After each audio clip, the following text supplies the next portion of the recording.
Bonjour, ce dont on parle aujourd'hui, c'est avant tout la bancarisation. La bancarisation, c'est ce qui, malheureusement, étant donné que ce principe n'est pas développé sur le continent africain, c'est ce qui freine l'entrepreneuriat africain. Et quand nous étions à Abidjan au mois de décembre dernier, nous avons souhaité justement valoriser et mettre en avant ce défaut des établissements bancaires, ce défaut des autorités gouvernementales qui, à un moment ou à un autre, ne participent pas au développement de l'entrepreneuriat, de leur jeunesse, parce que justement, comme le disait l'économiste ce matin Jean-Joseph Boileau, on ne prête pas qu'aux riches, mais on prête à celui qui peut rembourser. Et la jeunesse africaine a malheureusement non pas cette mauvaise réputation d'être le mauvais élève du remboursement, c'est pas ça, du crédit non remboursé, mais c'est surtout que ces jeunes, de toute façon, partant du principe qu'avec 300 €, on peut quand même en Afrique débuter une carrière, et faire partir une entreprise, il faut aider, il faut que ces jeunes puissent aller chercher du financement pour leur développement.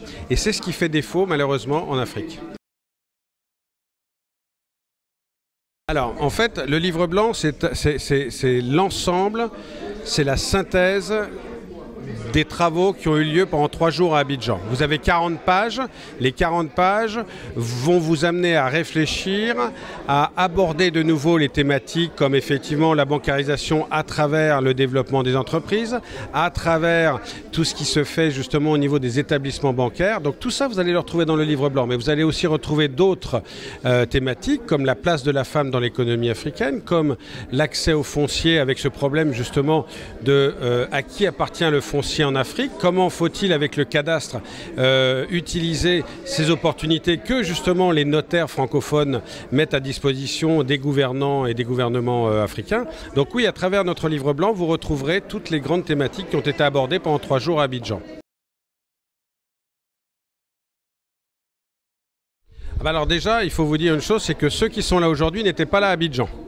À part la chanteuse Patricia Hisson, qu'on apprécie beaucoup, qu'on aime beaucoup, les intervenants d'Abidjan ne sont pas les intervenants d'aujourd'hui. Et ceux d'aujourd'hui n'étaient pas à Abidjan.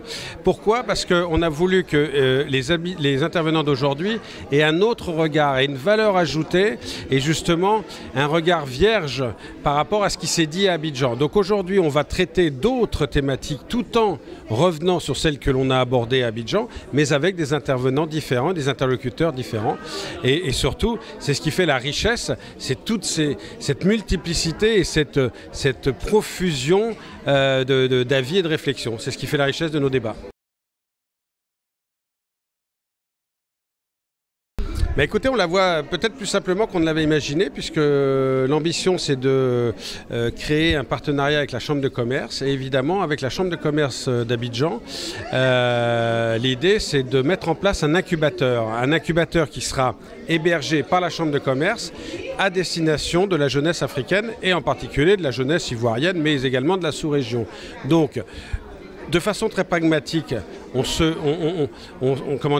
amorce et on s'engage avec la Chambre de commerce et nos partenaires comme la Société Générale, comme le groupe Atos, comme Canal+, on s'engage dans une concrétisation de nos promesses et de ce que l'on avait proposé à cette jeunesse africaine, c'est-à-dire mettre en place un incubateur pour les aider à développer leur business. C'est exactement ça.